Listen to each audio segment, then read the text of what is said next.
What's up? It's Truth Hero, and welcome back to another Final Space video. This one's been a long time in the making. There were many reactions to my Why People Hate Final Space video, some that were thought-provoking, others that were a bit less than savory. But don't worry, I don't shy away from controversy or looking at the whole picture. So today, we look at the positive qualities that make Final Space one of the best shows to come around in a while.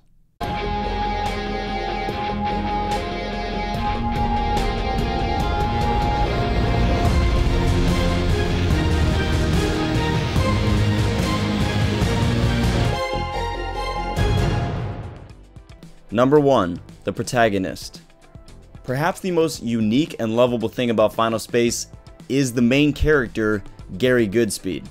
Not to contradict every single thing I said in my Hate Final Space video, but you're about to, but Gary is a love it or leave it type of character. It's just that simple. You either really like Olin Rogers' style of humor, or it annoys the crap out of you. Good news. If this is the right place, we're here. However, one of the unfortunate things about a character like Gary and our attention spans as humans watching TV shows is that we don't always have the patience to let a character mature and develop if it takes more than a few episodes. Which for Gary, it certainly did.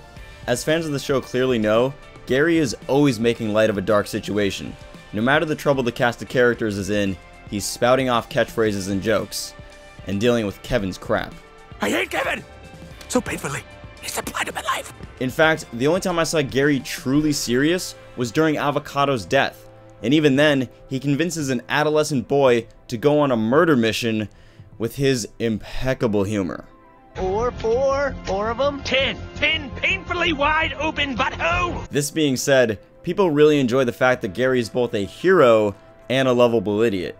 If there's one thing Gary's humor brings to the universe, it's a positive attitude.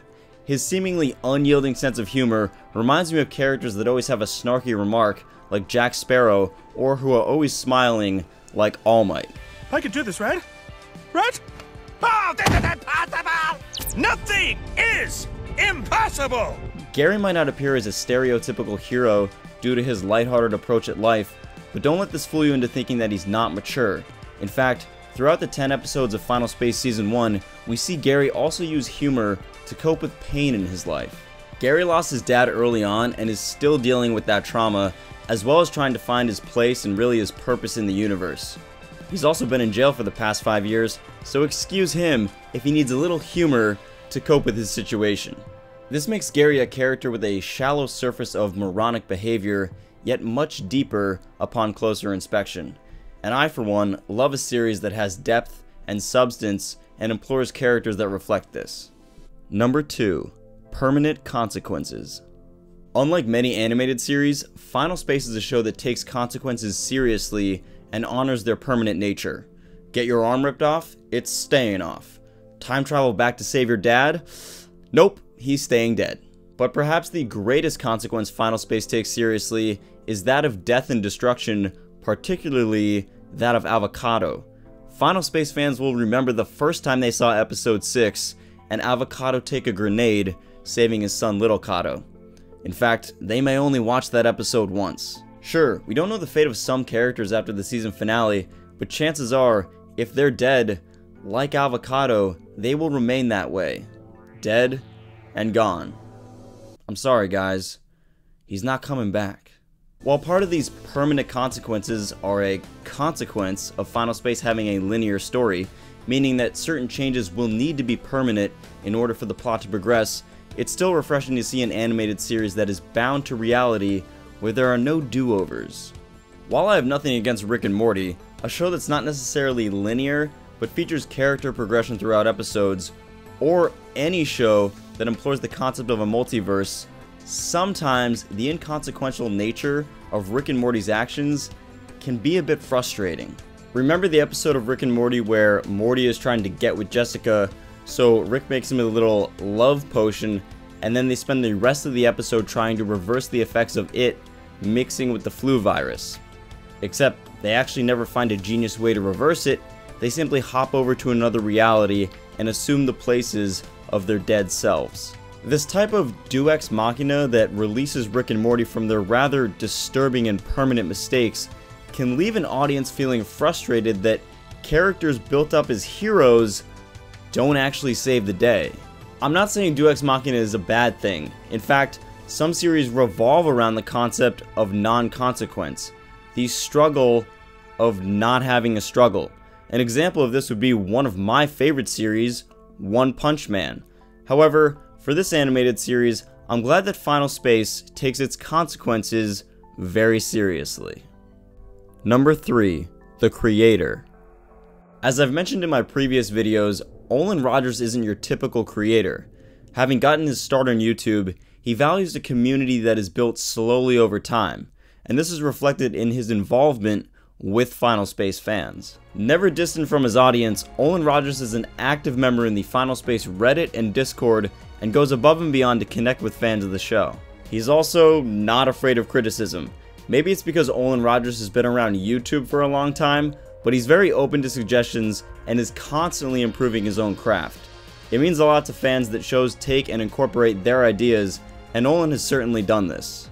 Number 4. A cinematic experience.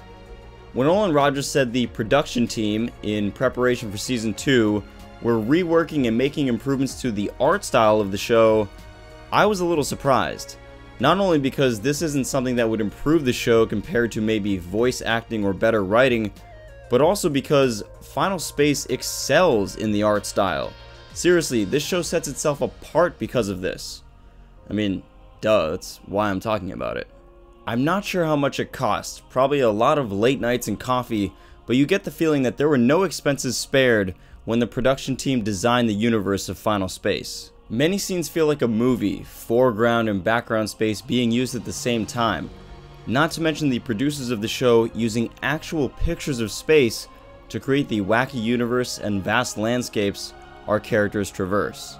Conrad Noises did an excellent video on this, and I'll leave it in the description below. I highly recommend you check it out for anyone interested in the animation and the process behind Final Space. If this wasn't enough, many artistic elements of the show are based on other sci-fi and space stories, which brings me to the 5th reason why people love Final Space. Number 5.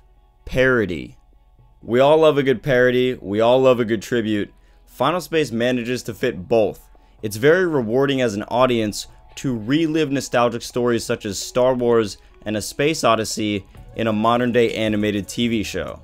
I'm not going to go over everything the show parodies and draws from, so for the sake of this video, let's just focus on one, that being Star Wars, especially since I did a video on this already.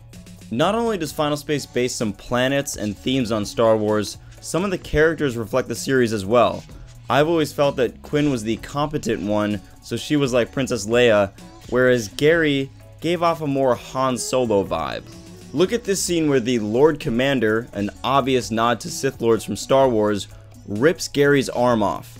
In Star Wars, Darth Vader cuts Luke's arm off, and eventually, both of our heroes end up with robotic arms. However, in Final Space, in all its parodying glory, makes light of this situation.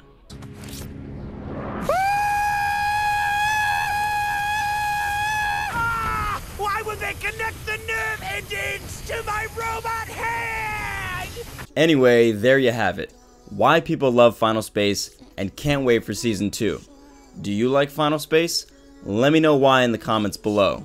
If you haven't seen the show, I highly recommend giving it a watch, and if you're a fan of Final Space content, consider joining us aboard the Galaxy One by clicking the subscribe button down below. As always, thanks for watching, I'll see you next time, and right now, my voice is very raspy from Noraebang, so I need to rest up.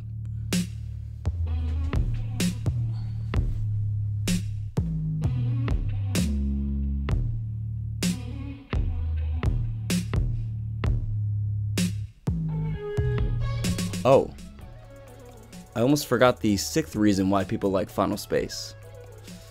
They have a moon cake. Chookity!